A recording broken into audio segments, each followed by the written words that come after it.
Déjà, bienvenue Paulin. Je suis le président de la coopérative Sucoprocap-Dia qui regroupe 23 villages ici dans l'arrondissement de Messamena et répartis en 3 zones. Et ici, nous nous retrouvons maintenant dans la zone 1, au niveau du champ école de Malène 5. Et dans ce champ école, nous formons ici les producteurs de cacao. Nous voulons préparer les planteurs à être tous au même niveau pour travailler sur le cacao de qualité certifiée ou alors le cacao biologique. C'est dans ce cadre que nous avons organisé plusieurs formations, en commençant par en répartissant d'abord dans toutes les zones les champs écoles comme celui que vous voyez ici. Donc nous sommes dans la salle de classe.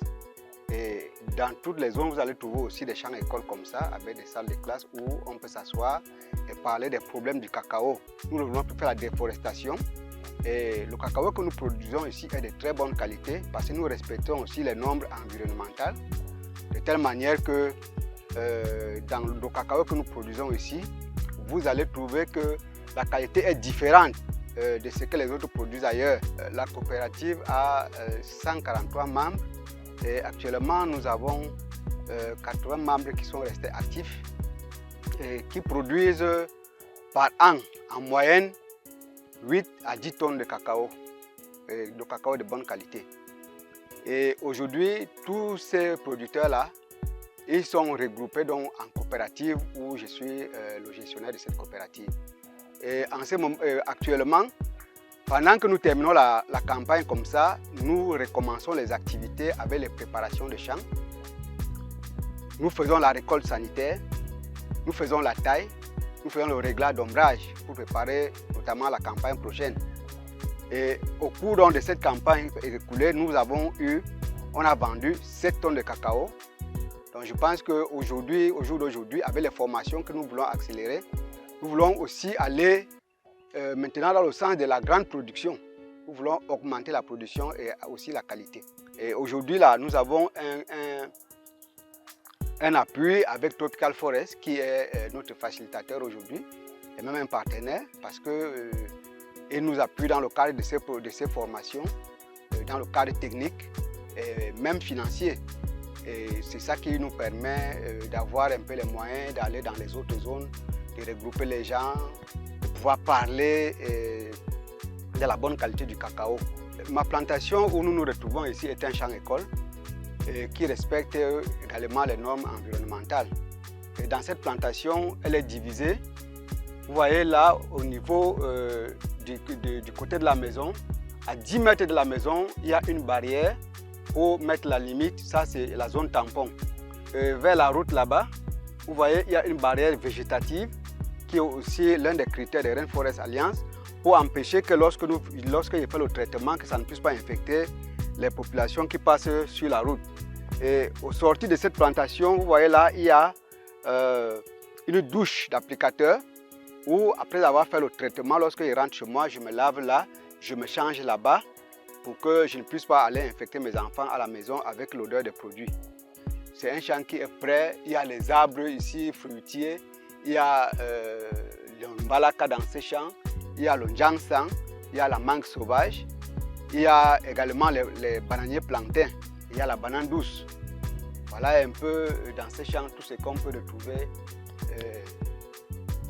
comme agroforêt. Et puis dans le cadre de la certification, nous respectons déjà la lutte, nous faisons la lutte contre le braconnage et nous avons formé les producteurs sur l'utilisation des eaux usées. Ou si vous arrivez chez moi, là, vous allez trouver à la maison, là où madame peut faire la vaisselle et laver les assiettes, on ne verse pas l'eau n'importe où. Vous allez trouver aussi, nous sommes habillés. Lorsque j'ai fait le traitement ici, il y a un équipement de protection, il y a les gants, il y a les masques, il y a la tenue, une combinaison pour me protéger moi-même. Ainsi que tous ceux qui sont autour de moi lorsque je travaille dans un cadre dangereux comme par exemple le traitement. Donc, il y a d'autres critères de Rainforest Alliance que nous avons aussi formé les producteurs. C'est surtout celui du respect de l'environnement. le braconnage pour nous est strictement interdit. Tous ceux qui sont dans le cadre de la certification ne pratiquent plus le braconnage. Et c'est comme ça que nous travaillons avec nos producteurs ici. La coopérative aimerait aujourd'hui grandir, surtout en ce qui concerne les prix d'achat de cacao. Nous voulons quitter du prix de 1000 francs ou de 950 à vendre un cacao à 2000 francs le prix ou à 3000 francs le prix, ça dépend de l'acheteur.